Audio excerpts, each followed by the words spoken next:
Hi guys, welcome back to my YouTube channel. So आज हम एक बहुत ही इम्पोर्टेंट टॉपिक के बारे में बात करने वाले हैं। अगर आप मुझे पहले से जानते हैं तो आपको पता होगा कि मैं एक स्टेनोग्राफ़र हूँ। अगर आपको नहीं पता है तो फिर से एक बार बता देती हूँ कि येस, मैं एक स्टेनोग्राफ़र हूँ जिसने अपने फर्स्ट अटेम्प्ट में सीबीटी टेस्ट और शॉर्ट हैंड यानी स्किल टेस्ट दोनों ही पास किया था और फर्स्ट अटेम्प्ट में ही मेरी पोस्टिंग हो गई थी।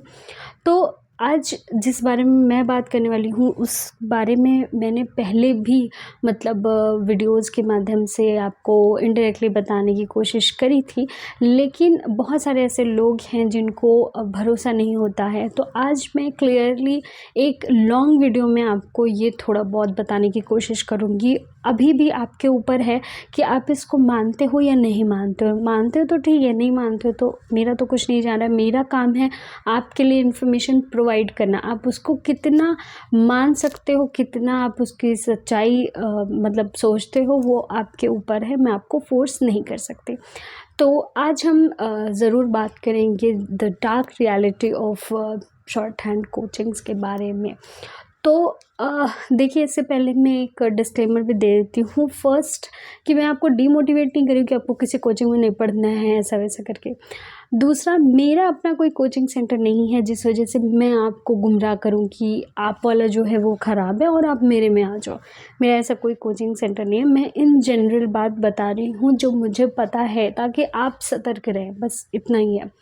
और तीसरा, मैं ये बताना चाहती हूँ कि मैं ये नहीं कह रही हूँ कि सारे कोचिंग सेंटर्स वाले फ्रॉड होते हैं या फिर ये जो रियलिटी है, जो डार्क रियलिटी है, ये उन्हीं के बारे में है। तो सभी के बारे में ये नहीं है। आप जब ये सुनो तो आप जब कोचिंग में जाओगे या फिर आप कोचिंग में जाते हो तो मे भी आपको लगे कि हाँ, हमारी कोचिंग में ऐसा होता है, तो आप थोड़ा सा सजग रह सको, उसके लिए ये वीडियो है।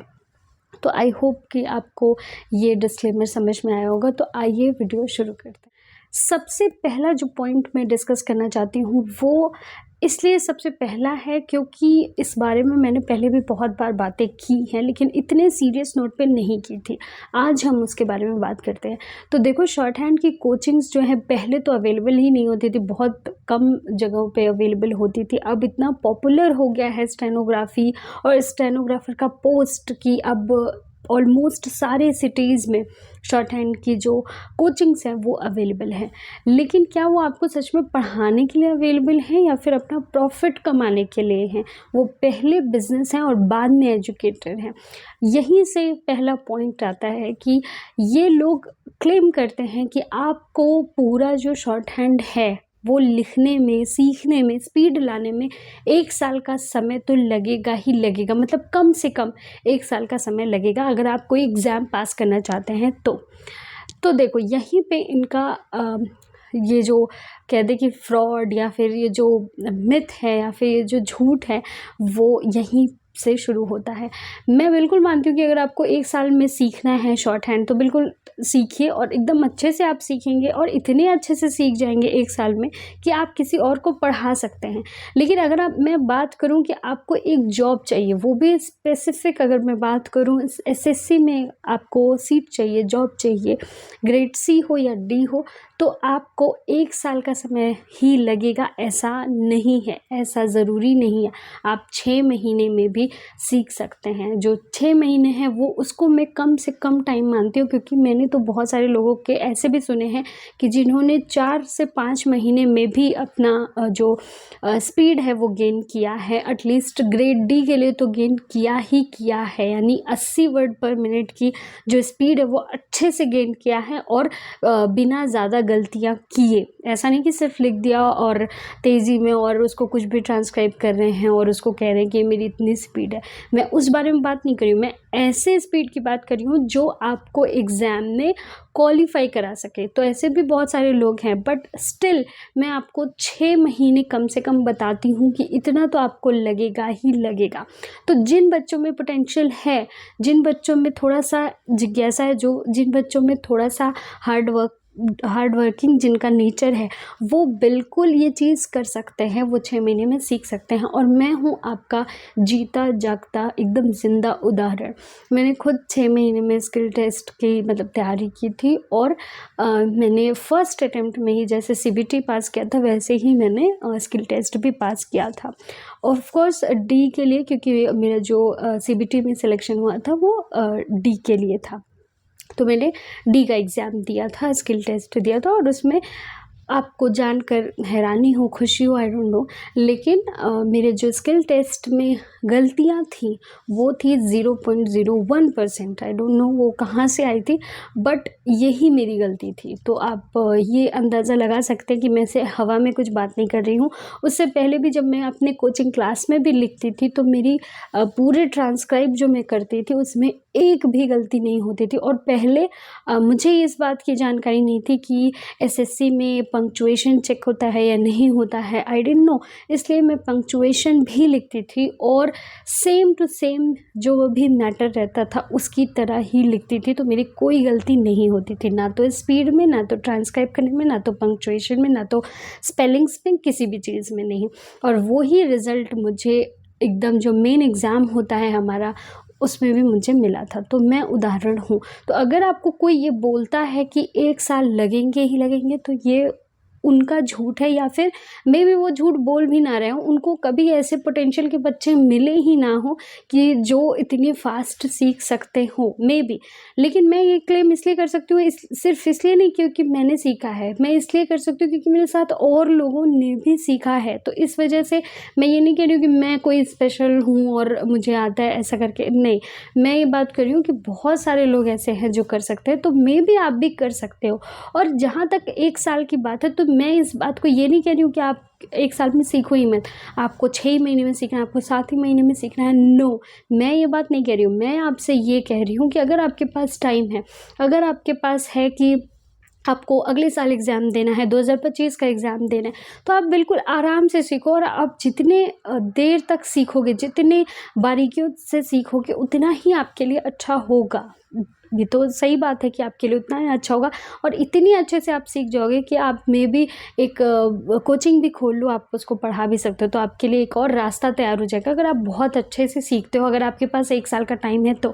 लेकिन अगर आपको लगता है कि आपका एग्ज़ाम जो है CBT है वो भी जल्दी होगा, और आपको ये भी लगता है कि मैं CBT पास भी कर लूँगा, लेकिन मेरे पास शॉर्ट हैंड तैयार करने का सिर्फ 6-7 महीना है, और फिर भी आपका जो टीचर है आपको बोल रहा है कि नहीं ये पॉसिबल ही नहीं है, आपको 1 साल लगेगा ही, अभी आप छोड़ दो, नेक्स्ट ईयर करना, तो ये थोड़ी गलत बात है। ये इससे आपको बचना चाहिए। और इससे बचेंगे कैसे, कि जैसे आप प्रूव कैसे करेंगे कि आप सीख सकते हैं, तो इससे पहले मैंने और कई वीडियोस बनाए हैं कि 6 महीने में आपको शॉर्ट हैंड कैसे सीखना चाहिए, क्या क्या चीज़ें हैं जो आपको दिमाग में रखनी चाहिए, वो सब देख के आप थोड़ा सा जल्दी बच्चों से आगे बढ़ सकते हैं। तो इस चीज़ को मतलब सत्य मत मान लीजिएगा अपने क्लासेस के बारे में, मतलब आपका जो टीचर बोल रहा है कि 1 साल तो लगेगा ही लगेगा, उससे जल्दी कोई सीख नहीं सकता, तो ये एक तरह का मिथ है। और ये क्यों होता है, ये ऐसा टीचर्स क्यों कहते हैं, क्योंकि वो आपसे जो फीस है वो लेना चाहते हैं।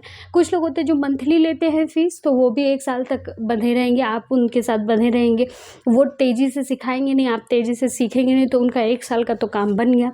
और जो लोग एक साथ भी फ़ीस लेते हैं वो भी ये बताने के लिए कि भाई ये जो फ़ीस है वो आप 1 साल के लिए दे रहे हो, क्योंकि शॉर्ट हैंड तो आप 1 साल में सीखोगे, तो 1 साल की फ़ीस तो ये कुछ भी नहीं है। तो इस तरीके से उन्होंने अपना बिज़नेस बना रखा है, इससे आपको थोड़ा बचना चाहिए। अगर आप देख रहे हो कि कोई टीचर है और दूसरा भी टीचर अवेलेबल है, अगर दूसरा वाला ये कह रहा है कि नहीं आप 7-8 महीने में भी सीख जाओगे, 6 महीने में भी सीख सकते हो, तो मैं तो आपको ये सजेस्ट करूँगी कि आप उन टीचर के पास जाइए। दूसरा जो इनका झूठ होता है वो ये होता है कि जब तक आप बुक नहीं कंप्लीट कर लेते, जो बुक होती है शॉर्ट हैंड सीखने की, वो जब तक आपका कंप्लीट नहीं होता, चाहे आप पिटमैन कर रहे हो, चाहे आप गया प्रसाद जी की बुक से कर रहे हो, अगर वो आपका कंप्लीट नहीं हुआ तो आप डिक्टेशन ही नहीं लिख सकते। ये बहुत ही बड़ा मिथ है। आपको पहले पूरा मतलब 6-7 महीना 5 महीना आपको बुक पढ़ाया जाता है, जिसमें आप बहुत बोर हो जाते हैं। आधे बच्चे तो इसमें ही छोड़ देते हैं शॉर्ट हैंड, वो आगे सीख ही नहीं पाते, उनको लगता है ये मेरी चीज़ है ही नहीं, क्योंकि उनको इंटरेस्ट ही नहीं आता है। यहाँ पे ही गलती होती है। आप जब से शब्द बनाना सीख गए, चाहे आप छोटे से छोटा शब्द बनाते हैं, 2 अक्षर का शब्द बना रहे हैं, अगर आपने सीख लिया तो वहाँ से आप डिक्टेशन लिख सकते हैं। बिल्कुल 10 की स्पीड में लिखिए, 20 की स्पीड में लिखिए, डज़न्ट मैटर, लेकिन आप डिक्टेशन वहाँ से ही लिख सकते हैं। और जैसे जैसे आपकी बुक आगे बढ़ती जाएगी, जैसे जैसे आप और नए रूल सीखते जाएंगे, वैसे वैसे अपने डिक्टेशन में उसको इम्प्लीमेंट कर सकते हैं, वैसे वैसे अपनी प्रैक्टिस में उसको इम्प्लीमेंट कर सकते हैं। और यही होता है बेस्ट तरीका सीखने का। आपके कोचिंग वाले क्या करते हैं, पहले पूरी बुक कंप्लीट कराते हैं, उसमें 5-6 महीने ले लेते हैं आपके, और आप बिल्कुल बोर हो जाते हो। उसके बाद जब आपको प्रैक्टिस कराना स्टार्ट करते हैं तो आपको बुक के पहले वाले कुछ रूल्स याद ही नहीं आते, तो आपको दोबारा से फिर से वो रूल्स रिवाइज करने पड़ते हैं, और ये बहुत ही गलत तरीका है। तीसरा जो एक झूठ है वो ये है कि बहुत सारे कोचिंग सेंटर्स आपको ये बोलते हैं कि आप ऑनलाइन कोर्स नहीं कर सकते हैं, आप ऑनलाइन बिल्कुल भी नहीं सीख पाएंगे। तो ये एक तरह का झूठ है, बहुत बड़ा मैं नहीं कहूँगी, क्योंकि ये बात सही है कि अगर आप शॉर्ट हैंड की कोचिंग जो है वो क्लासरूम में जाके करते हैं तो थोड़ा आपको बेनिफिट मिलेगा, क्योंकि आप बच्चों के साथ बैठ के प्रैक्टिस कर रहे हैं, लिख रहे हैं, वैसा आपका माहौल हो जाता है, आपको अच्छा लगता है। लेकिन और जल्दी भी सीख सकते हैं आप, जैसे अगर आप क्लासरूम में जाते हैं। लेकिन ऐसा बिल्कुल भी नहीं है कि अगर आपको कोई कहता है कि ऑनलाइन तो शॉर्ट हैंड सीखा ही नहीं जा सकता, तो ये एक झूठ है। ऑनलाइन बिल्कुल शॉर्ट हैंड सीखा जा सकता है, बस उसकी ये कंडीशन होनी चाहिए कि जो टीचर है जो सिखा रहा है वो बढ़िया हो। तो पहुँचते हैं अपने 4th पॉइंट पे। तो देखो, इससे पहले मैं एक बात ये बताना चाहती हूँ कि बहुत सारे लोग आप में से ये ऐसे होंगे जो शॉर्ट हैंड खुद पढ़ाते होंगे, मे बी खुद पढ़ाते होंगे, ऐसे लोगों ने क्लिक किया होगा ये वीडियो पे, या फिर ऐसे लोग होंगे जो आप लोगों में से ही अपने टीचर को ये वीडियो जाके दिखाएंगे कि देखो देखो ये ऐसा कह रही है। तो वो क्या कहेंगे कि अच्छा 1 साल से पहले सीख लेंगे, तो बुलाओ ज़रा 6 महीने में जिसने सीखा हो और वो मेरा ये डिक्टेशन लिख के दिखाए वगैरह वगैरह। और अगर उसने लिख भी दिया या मैंने लिख भी दिया और उसको अच्छे से बिल्कुल परफेक्ट तरीके से उसको ट्रांसक्राइब भी कर दिया, वर्ड टू वर्ड, बिल्कुल एक भी गलती नहीं हुई, तो भी वो क्या करेंगे, अपनी बात प्रूव करने के लिए वो शॉर्ट हैंड चेक करेंगे कि अच्छा इसने तो ये वाला वर्ड तो ऐसे लिखा है, ये ऐसे थोड़ी लिखना होता है, ये वाला तो ऐसे लिखा है, इसमें कौन सा रूल इसने लगा लिया। तो ये ज़रूर करते होंगे, मतलब या फिर करेंगे अगर आप ये वीडियो दिखाएंगे। तो मैं ये आपको बताना चाहती हूँ कि देखिए ये सारी जो चीज़ें हैं ना, कि आप परफेक्ट तरीके से लिखिए, ये काम आएगा जब आप शॉर्ट हैंड पढ़ाने जाओ, जब आपका यही मोटो हो कि आपको एक शॉर्ट हैंड की कोचिंग खोलनी है जिसमें आप सिखाओगे लोगों को शॉर्ट हैंड, तब आपको परफेक्ट आना चाहिए। लेकिन अगर आप ये बात करें कि आपको सिर्फ एसएससी स्टेनोग्राफर में या फिर और किसी भी कमीशन के किसी भी एग्ज़ाम में, किसी भी डिपार्टमेंट में, किसी भी राज्य के एग्ज़ाम में अगर आपको एक सीट चाहिए और इसके लिए आपको सीखना है शॉर्ट हैंड और उसके लिए आपको लिखना है और अच्छे से ट्रांसक्राइब करना है, तो फिर आपको परफेक्ट लिखने की ज़रूरत नहीं है। आपको शॉर्ट हैंड एकदम परफेक्ट जो ज्ञाता होते हैं, विद्वान होते हैं, वैसा लिखने की ज़रूरत नहीं है। आप जो भी लिखते हैं, मतलब ऐसा नहीं कि आप गलत लिख दोगे, ऑब्वियसली जो आपको सिखाया गया उसी में से लिखोगे। मे बी आप पूरा उसको बड़े में लिखते हो, मे बी आप जो शब्द चिन्ह हैं उसको, ग्रामर लॉग्स हैं उसको यूज़ ना कर रहे हो, कुछ वर्ड्स में ना किया हो, कुछ वर्ड्स जो बहुत छोटे में लिखे जा सकते तो उसको आपने बड़ा लिखा हो, जो बड़ा लिखना चाहिए वो आपने छोटा लिखा हो, आपके जो सिंबल्स हो वो थोड़े अलग हो, तो बिल्कुल ये हो सकता है। और एसएससी इन सब को गलती नहीं मानती है। एसएससी में आपको ये चाहिए कि आपने शॉर्ट हैंड में सारी चीज़ें लिखी हों, और दूसरी चीज़ कि आपका जो ट्रांसक्राइब किया है, आपने प्रिंट दिया है, वो एकदम करेक्ट होना चाहिए। बस एसएससी को यही चाहिए, तो इस झूठ से दूर रहिए। 5वां जो झूठ है इनका वो ये है कि जिस लैंग्वेज में ये पढ़ाते हैं आपको भी उसी लैंग्वेज में सीखना चाहिए शॉर्ट हैंड। तो ये देखो, आपका अपना पर्सनल चॉइस होता है कि आपको शॉर्ट हैंड कौन सी भाषा में सीखनी है। पर्सनल चॉइस से ज़्यादा ये होता है कि आप कौन सी भाषा में कंफर्टेबल हो, कि अगर आपको हिंदी अच्छे से आती है तो आप हिंदी में शॉर्ट हैंड सीखो, ना कि इंग्लिश में। अगर आपको इंग्लिश थोड़ा सही है और आपको लगता है कि आप हिंदी उतना नहीं पकड़ पाओगे, आप इंग्लिश मीडियम से हो, आप हिंदी उतना नहीं, जो बहुत ही डिफ़िकल्ट वर्ड होते हैं वो मे बी आपको नहीं आते हो, तो आपको इंग्लिश में सीखना चाहिए। जो भी लैंग्वेज आपका बेटर हो उसमें आप पहले चूज़ करो। अगर दोनों ही बराबर है तो फिर तो आपको जो कोई कुछ सजेस्ट करता है या फिर जिसके टीचर अवेलेबल हैं आपके आसपास, तो वो आप कर सकते हो। बट फर्स्ट आपको ये देखना है कि आप किस में कंफर्टेबल हो। आपका टीचर हमेशा यही बोलेगा, अगर आप किसी गाँव से बिलोंग करते हो तो मे बी वहाँ पे एक ही टीचर हो, है ना, या एक दो ही टीचर हो, या फिर आप किसी छोटी सिटी में हो तो वहाँ पे मे बी एक ही लैंग्वेज के टीचर हो, तो वो क्या बोलेंगे कि अरे आप इधर उधर भागने की क्या ज़रूरत है, ऑनलाइन करने की क्या ज़रूरत है, आप ना भले ही थोड़ा सा इसमें कमज़ोर हो, इस भाषा में कमज़ोर हो, पर आप ये सीख लो, आप जिसमें भी सीखोगे आप अच्छे करोगे। तो ये आपको झूठ से बचना है। आपको ये देखना है कि आपकी भाषा कौन सी सही है, क्योंकि जब ट्रांसक्राइब करने का समय आता है या फिर जब रिकॉर्डेड बोलते हैं तो कुछ शब्द ऐसे होते हैं जो आपको अपने कॉमन सेंस से पता करना रहता है कि इसमें कॉमन सेंस के हिसाब से ये वाला वर्ड इन्होंने बोला होगा। जो सिमिलर साउंड करने वाले वर्ड्स होते हैं उसमें आपको पिक करना होता है। तो वो सब चीज़ तभी आप कर पाओगे जब आपकी भाषा जो है, जो आपने चूज़ की है, उसमें आप अच्छे हो। जो 6th पॉइंट है वो थोड़ा सा कंसर्निंग भी है और इसका आपको ध्यान रखना ज़रूरी है। वो ये है कि बहुत सारे कोचिंग सेंटर्स होते हैं जो आपको रॉन्ग इन्फॉर्मेशन शेयर करते हैं, जो आपको रॉन्ग इन्फॉर्मेशन प्रोवाइड करते हैं। अब क्या वो इंटेंशनली करते हैं? नो, कोई भी टीचर आपको इंटेंशनली कुछ ऐसा इन्फॉर्मेशन तो नहीं शेयर करेगा जिससे आपका नुकसान हो, क्योंकि इससे उनके बिजनेस का भी नुकसान होगा।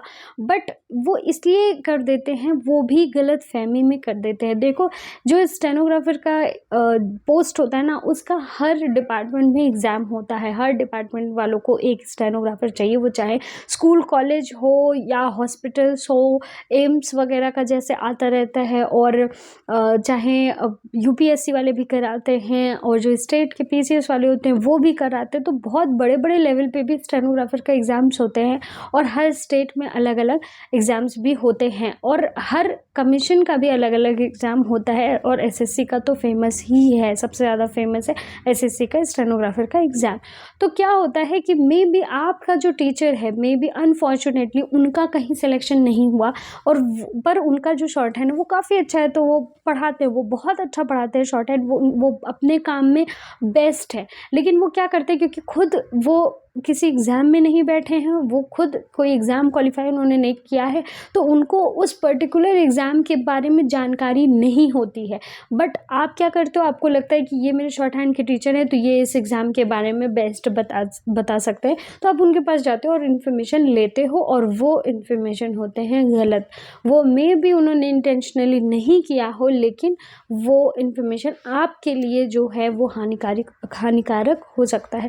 तो मैं ये कहती हूँ कि अगर आपका कोई टीचर है और अगर उसने जिस भी एग्ज़ाम को क्वालिफाई किया है या क्वालिफाई नहीं भी कर पाए, वहाँ पे गए भी हैं, तो आप उस एग्ज़ाम के बारे में उनसे जानकारी लो, ब्लाइंडली ले सकते हो। लेकिन अगर कोई ऐसा एग्ज़ाम है जिसको उन्होंने जिसमें अपीयर नहीं हुए हैं, या उनके जान पहचान में आपको लगता है कि नहीं रहा होगा कोई, उसके बारे में आप उनसे तो पूछो ही, थोड़ा सा खुद का भी रिसर्च करो, वरना ये आपके लिए थोड़ा सा डेंजरस हो जाएगा। आपको लगेगा आपका टीचर तो बहुत अच्छा है, बहुत अच्छा पढ़ाते हैं, सबसे बेस्ट है और ये बता रहे हैं तो सही ही होगा, लेकिन वो आपके लिए बाद में मतलब नुकसान बन जाएगा। 7th जो पॉइंट है वो कोचिंग सेंटर्स की जो मतलब बहुत ही ख़राब चीज़ है वो ये है कि पर्सनल अटेंशन का लैक होना।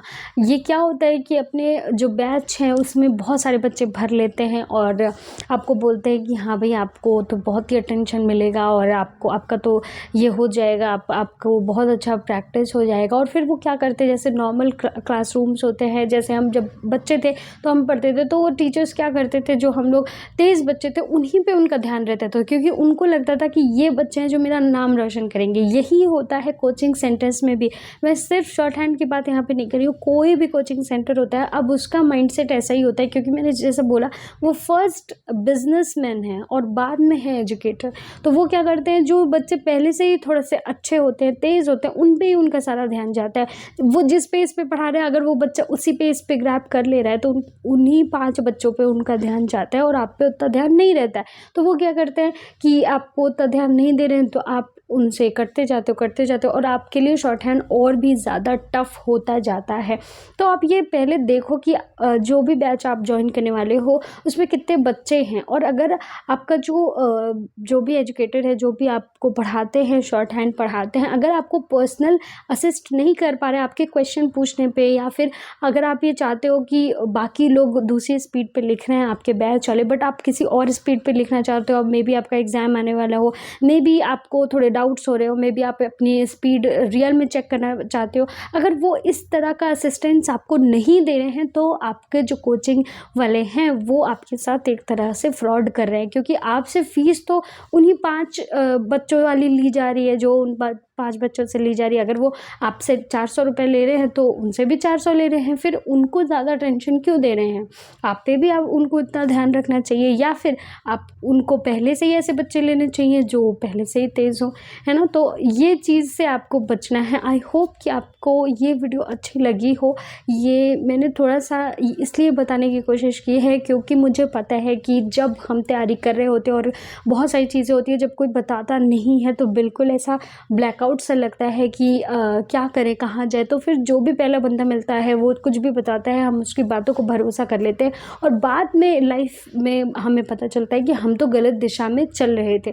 तो वो आपके साथ ना हो, और अगर आप प्योर मन से और हार्ड वर्क से तैयारी कर रहे हैं तो उसमें कोई कमी ना रह जाए, इस वजह से मैं वीडियोज़ बनाती हूँ और इसलिए मैंने ये पॉइंट सोचा कि आपको बताना चाहिए। तो अगर आपको वीडियो अच्छा लगा है तो लाइक का बटन ज़रूर दबाएं, और आगे जो वीडियोस आने वाली हैं वो भी आपके लिए बहुत हेल्पफुल होगी, क्योंकि अब मैं एग्ज़ाम ओरिएंटेड आपका वीडियोस बनाऊंगी। आप लोगों ने बहुत बार मुझे कहा कि स्ट्रेटजी बता दो, बट मुझे जो स्ट्रेटजी इस एग्ज़ाम के लिए बतानी थी मैंने बता दी। अब मैं 2025 के लिए, और ये जो एग्ज़ाम का मतलब एक कलेक्टिव होता है ज्ञान या फिर इन्फॉर्मेशन होती है, उसके बारे में मैं वीडियो बनाना चाहती हूँ कि जैसे कि कहाँ कहाँ से क्वेश्चंस आते हैं, कौन कौन से रूल्स पूछे जाते हैं, इस टाइप की वीडियोस मुझे बनानी है आगे। तो आप इस चैनल को सब्सक्राइब ज़रूर कर लें अगर आप स्टेनोग्राफर की तैयारी कर रहे हैं। तो मेरा एक व्लॉग चैनल भी है जिसको आप विज़िट कर सकते हैं, क्योंकि उस पर भी और बहुत ही ज़्यादा इंटरेस्टिंग व्लॉग आने वाले हैं, तो आप उसको भी सब्सक्राइब कर सकते हैं। तो मिलते हैं नेक्स्ट वीडियो में, तब तक के लिए नमस्कार।